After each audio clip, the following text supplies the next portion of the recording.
Շնորհակալություն, շնորհակալություն։ Նստեք։ Շնորհակալություն։ Սիրելի ժողովուրդ, ես երբեք չեմ մտածել նույնիսկ ամենից վատ երազում, որ հնարավոր են դեպքեր, երբ երկրի պաշտոնական առաջնորդի շահերը չհամընկնեն երկրի շահերի հետ, այլ հակառակվեն, երբեք չեմ մտածել, որ դա հնարավոր է, պարզվում է, որ հնարավոր է։ Ես երկու մեկ ճանաչված, մյուսը չճանաչված երկրներում առաջի դեմք եմ եղել։ Ինչ է մտածում առաջնորդը, եթե իր նպատակը իր երկիրը ուժեղացնել է, փորձում է միավորել ժողովրդին, ամրացնել բանակը,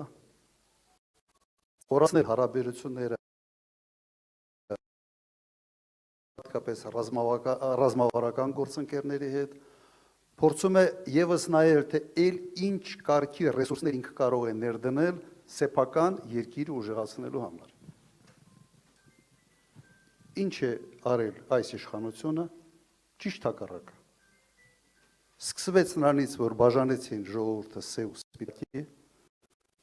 սկսեց հարձակումը պատերազմում ճանաչում ստացած զինվորականների վրա, գեներալներ, գնդապետներ եւ այլ, հիշում եք ինչպիսիններ, սկսվեց ելակային բարեփոխումներ բանակում, որը մարտունակությունը գցեց շեշտակի, Սփյուռքի հետ պրոբլեմները այսօր մենք տեսնում ենք, ես չէի պատկերացնում, որ հնարավոր է սփյուռքահային արգելել սփյուռքահայերի մուտքը Հայաստան եւ համոզում եմ, լավ, ինչի համար են դա անում։ Որտեւ այն ժամանակ իմ կարգախոսը հետեւյալն էր, Հայաստանը սփյուռքի հետ եւ առանց սփյուռք տարբեր քաշային կատեգորիա է։ Չէ՞ միշտ մտածում ես, ինչ ներուժ է կարելի ներգրավել։ Եզրակացությունը շատ պարզ է ինձ համար։ Դու իշխանություն ունես քո ժողովրդի վրա, բայց իշխանություն չունես սփյուռքահայերի վրա։ Լավ է չգան, որովհետեւ կոնտրոլը չեմ կարող պահել իրենց վրա։ Շատ պարզ բան է։ Թույլ մարդու հոգեբանություն, որը մտածում է, որ ամեն ինչ պետք է վերահսկի, որ անակնկալ ինքը անակնկալներ չունենա։ Եվ սա եւս հակասում է պետության շահերին։ Եվ այս ամենը բերեց ողբերգական հետևանքների։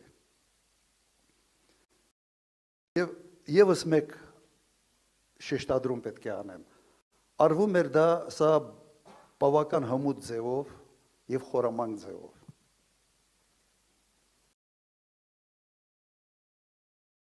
Ատելյանը հիշեցրել է այդ Ֆրանսիայի հրապարակի շարժում եւ 1.5 ամիս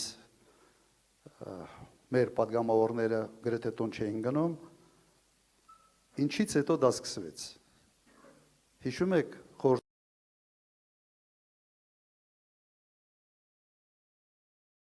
ակնկալիքների, թե պահանջների մենք հասկացանք, որ այստեղ պրոբլեմ կա, դուրս եկանք պայքարի։ Հետո պարզվեց, որ նշածով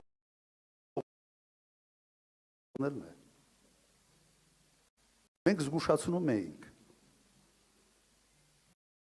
Երեկվա հայտարարությունը, որ Արցախյան շարժումը ճակատագրական սխալ էր, որ մենք ունենք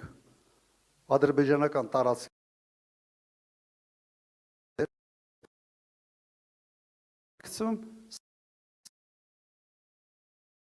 Ադրբեջանի գաղափարն է։ Եվ սա լրջորեն եմ ասում։ Այն ժամանակ մեզ չհավատացին բավարար չափի մեր քաղաքացիներ, որ մենք այն ուժ ունենանք իշխանություն փոխելու համար։ Հիմա կատարվում է ճիշտ նույնը։ Ինչ է նշանակում ճակատագրական սխալներ։ Վերջի այդ ճակատագրական սխալի արդյունքում Վարդենիսի անունը հիմա Վարդենիս է, Մասիսի անունը Մասիս է, Վայքի անունը Վայք է, երևի շատերը չեն հիշում, թե ինչպես անուններ։ Սա էլ պետք է հետ պտտացնենք։ Հենց այն 300,000-ի համար տեղ ենք պատրաստում։ բանակն ենք հայկայում, շարունակում հայկայել։ Ամեն ինչ իսկապես լուրջ է։ Եվ այդ ստոպ կրանը, որ գնաց կբան են անում, ստոպ են տալիս, պետք է այդ ստոպ կրանը սխմել։ Հակառակ դեպքում իսկապես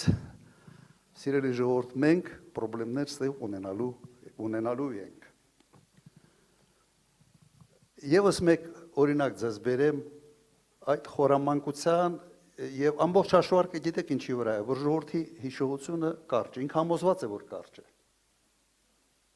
Նույն մարդը գնում են Շուշիի մասին ինչ ասես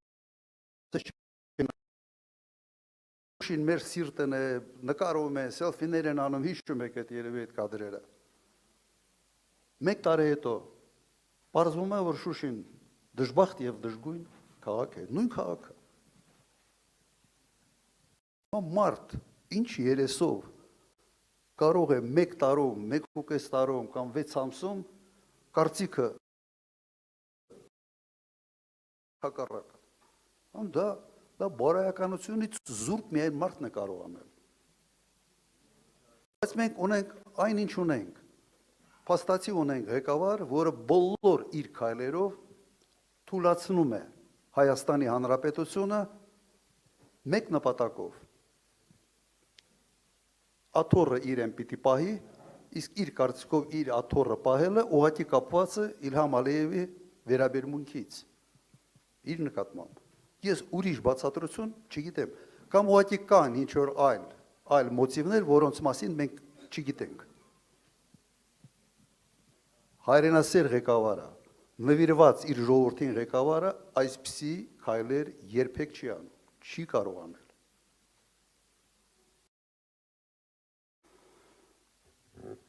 Մի քիչ շատ լրջացրեցի, չէ՞։ Մեկ ոնց որ մի քիչ շատ լրջացրեցի։ Ուրեմն ինչ պետք է մենք անենք։ Այս ստոպ կրանը ժողովրդի ձեռքին է։ Այդ կանգ առնել, որտեղ ամեն ինչ փոխում է, այդ մաշինիստին փոխում են, հարբեցող մաշինիստին կամ բանի այդ անմեղսունակ, ասենց այդ մաշինիստին, որ փոխում են, այդ կանգ առը հունիսի 7-ն է։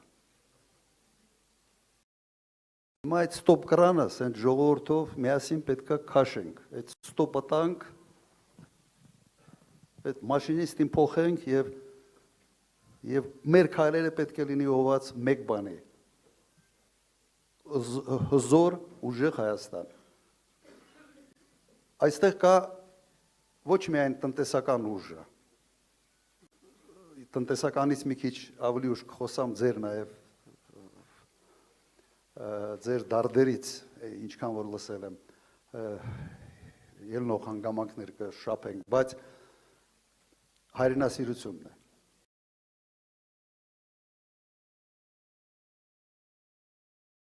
Հայրենասիրությունը կարևոր հանգամանք են երկրի անվտանգության համար։ Նոր Մարտինիում դրա շուրջ մենք թե ոտի վրա քննարկում ունեցանք, ոչ մի բանակ, ինչ ուզում ես առ, ինչ զենք զինամթերք ուզում ես բեր, եթե չունես հայրենասեր զինվոր, բանակը մարտունակ չի կարող լինել, ոչի չի կարող լինել, չունենաս հայրենասեր սպայական կազմ, մարտունակ բանակ չես կարող ունենալ, իսկ հայրենասիրությունը սկսում է դպրոցից և այսօր արդեն այստեղ խոսվեց նաև դպրոցներից, թե ինչ են անում մեր դպրոցական ծրագրերի հետ։ Հայրենասիրությունը դարձնում են հնամաշ կատեգորիա,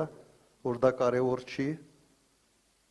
սա ուղղակի դիվերսիա է Հայաստանի Հանրապետության նկատմամբ։ Եթե մենք ուզում ենք խաղաղություն, բոլորս ենք ուզում խաղաղություն, ուրեմն պետք է լինենք ուժեղ, պետք է ունենանք մարտունակ բանակ, պետք է ունենանք ուժեղ առաջնորդ եւ պետք է ունենանք հզոր դաշնակիցներ։ Հակառակ դեպքում նույնն ենք ունենալու, ինչ որ sense նշաձող իջեցնելու վրա ուշադրություն չդարձրեցինք, կորցրեցինք Արցախ։ Ստոպ կրանը ձեր ձեռքին է։ Ուրեմն հունիսի 7-ին ինչ ենք անում հունիսի 7-ին։ Համար 17։ Լավ էլա, չէ, հունիսի 7, համար 17։ Պոեզիայից երբեք sense բան չեմ եղել, լավ չեմ եղել, բայց ոնց որ նաև այդ ռիֆման բանը